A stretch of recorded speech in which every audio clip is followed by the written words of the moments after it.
Olá a todos e todas, satisfação, revê-los e revê-las. Professor Sérgio Muniz, professor de Sociologia, e vamos que vamos para mais reflexões dentro da Sociologia e dentro das Ciências Sociais. Talvez eu já tenha dito num outro momento, nas nossas primeiras aulas, que a Sociologia é um campo disciplinar que faz parte de uma área bem maior chamada de Ciências Sociais, tá?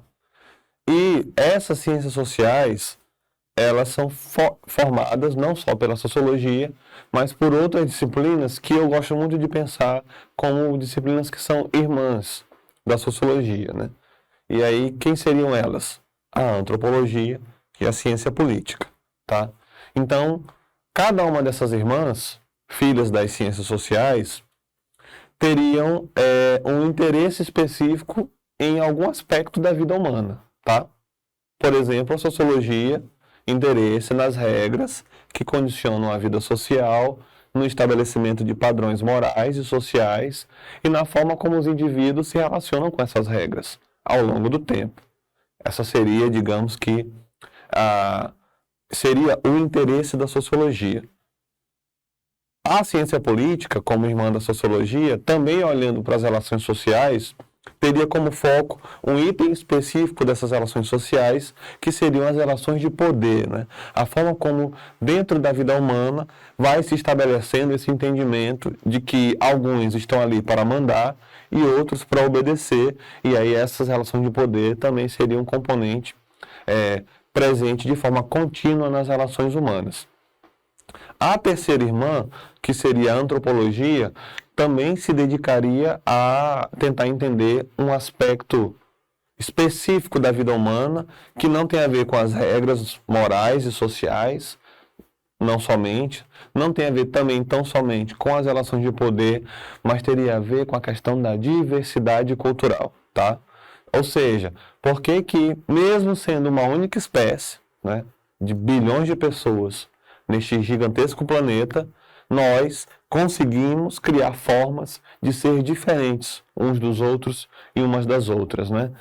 Ou seja, a antropologia seria aquela ciência que tentaria explicar por que que existe a diversidade cultural e como, né, nós estamos criando formas de lidar com essa diversidade cultural, tá? Ou seja, na aula de hoje a gente vai falar um pouco dessa antropologia e também vai falar um pouco de dois aspectos muito relevantes da antropologia. Aliás, três aspectos. Primeiro, o próprio conceito de cultura, que é um conceito muito importante para a gente entender as diferenças entre os grupos humanos. Afinal de contas, a palavra cultura existe para expressar exatamente o fato de que nós percebemos essas diferenças. Por isso que nós falamos em diferenças culturais. Um segundo aspecto dentro da antropologia seria o etnocentrismo, né? E aí veja que a palavra etnocentrismo, ela tem duas partes.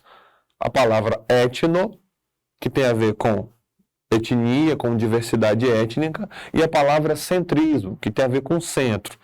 O etnocentrismo seria esse entendimento de que uma dada cultura se coloca no centro do mundo e, por se colocar no centro do mundo, acaba entendendo que essa cultura é que detém os padrões do que é melhor, do que é correto e do que é bom, enquanto as demais culturas seriam uma espécie de erro, uma espécie de equívoco e deveriam seguir um único padrão cultural.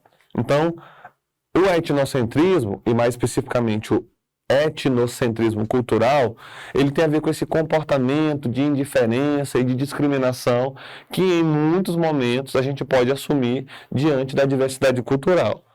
No entanto, é bom lembrar também que existe um terceiro caminho para a gente pensar essas questões antropológicas, que não é nem a questão da cultura e nem a questão do etnocentrismo cultural, mas a questão do relativismo cultural, que é uma posição oposta à ideia do etnocentrismo, ou seja, no lugar de tratar o outro na sua diversidade com desmerecimento, com intolerância e com discriminação, nós produziríamos uma outra conduta, que é produzir essa área de respeito, ou seja, o entendimento de que cada um de nós, dentro da sua diversidade cultural, precisa ser respeitado nas suas formas de pensar, nas suas formas de ser, nas suas formas de agir, tá? Então, esse é o percurso que faremos na nossa aula de hoje, né? Pensar a antropologia, pensar a cultura, pensar a ideia do etnocentrismo e pensar a ideia do relativismo.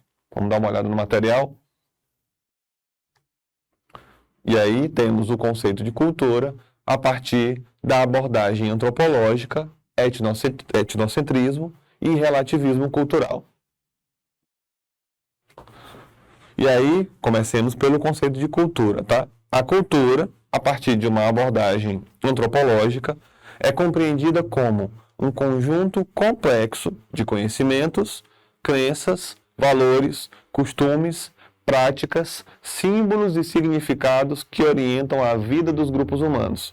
Peraí, professor, deixa eu respirar, é muita coisa, né? É verdade, né? Então, olha a quantidade de coisas que pode ser abarcada pelo conceito de cultura, tá?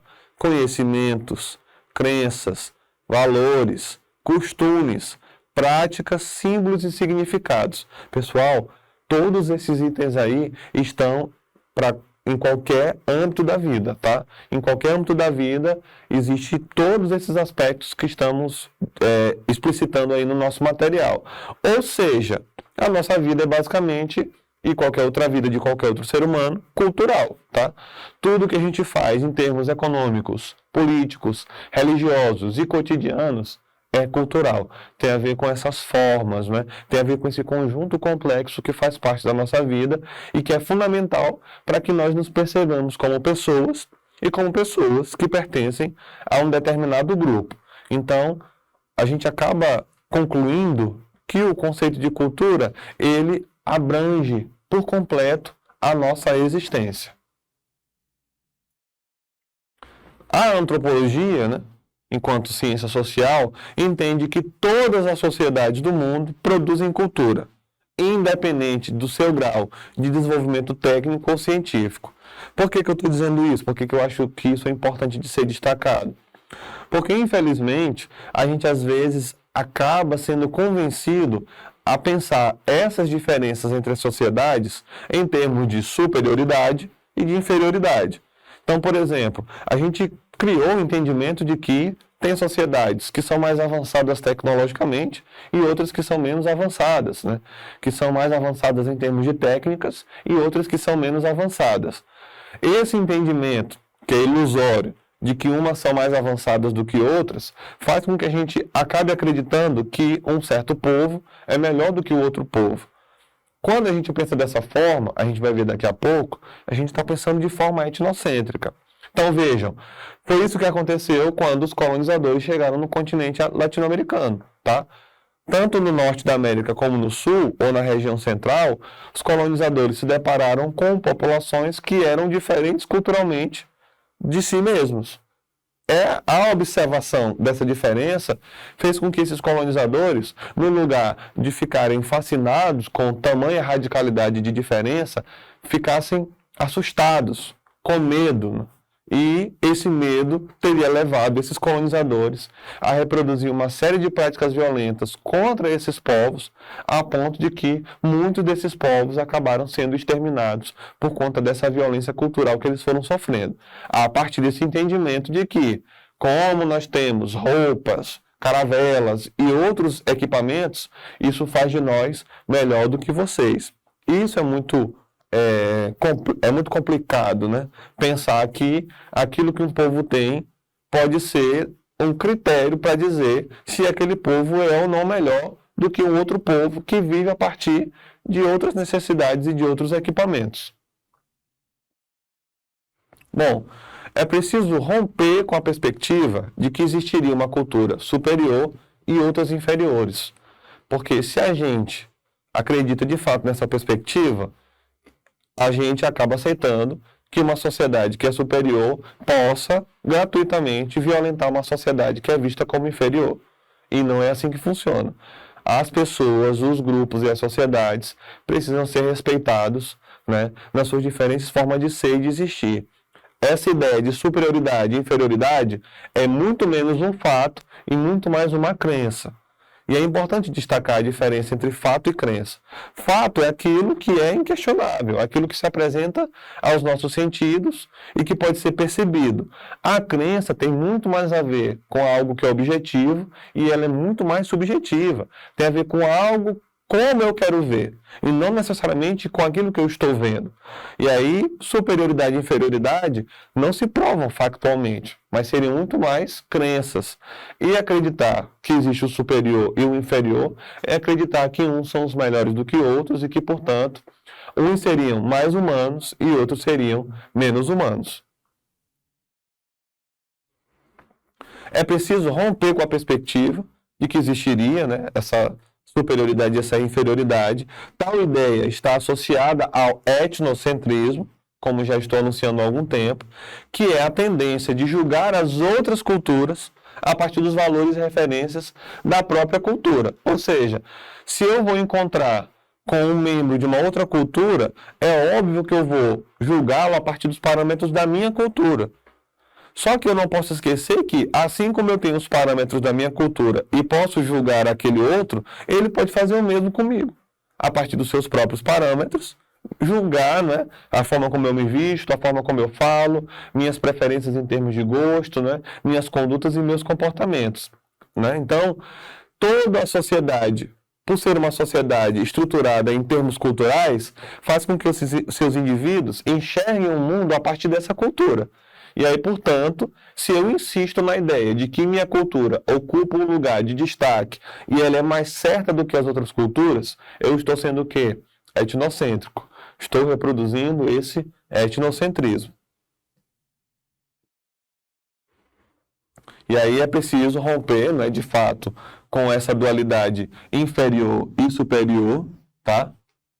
O etnocentrismo, ele esteve historicamente ligado a projetos de dominação e colonização, como aconteceu a partir do século XV, XVI, na verdade, né?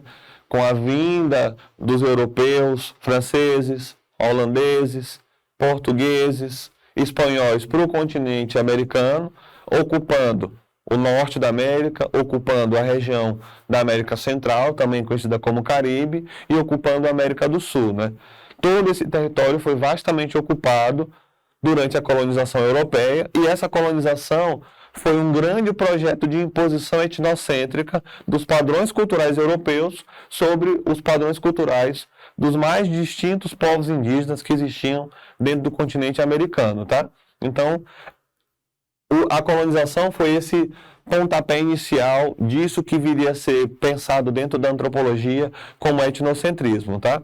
Bom, e aí a dominação e colonização, como no caso da Europa moderna, que justificava a conquista de outros povos a partir da ideia de civilizar os bárbaros. Olha só, os europeus eram tão etnocêntricos, infelizmente eu não tenho como deixar de pensar que eles continuam a ser etnocêntricos, que todos aqueles que não eram europeus ou eram vistos como selvagens ou como bárbaros. Ou seja, gente que precisa de civilização. E olha só que interessante, a gente não aprendeu ainda há pouco que pelo etnocentrismo eu tomo os meus padrões culturais para julgar os outros? Se o europeu tomando os seus padrões culturais para julgar os outros, ele estava afirmando que se vocês não são como nós somos, vocês são selvagens. Se vocês não são como nós somos, vocês são bárbaros e, portanto, nós estamos aqui para que vocês se civilizem. Deixem de ser selvagens e deixem de ser bárbaros. Eu quero dizer para vocês que a ideia de selvagem bárbara é uma invenção social exatamente para justificar a dominação que os europeus realizaram sobre outros povos, tá? Então era uma forma de justificar essa dominação. Em oposição ao etnocentrismo, surge o conceito, né, de relativismo cultural, que defende que as culturas devem ser compreendidas em seus próprios termos, a partir de seus contextos históricos e sociais.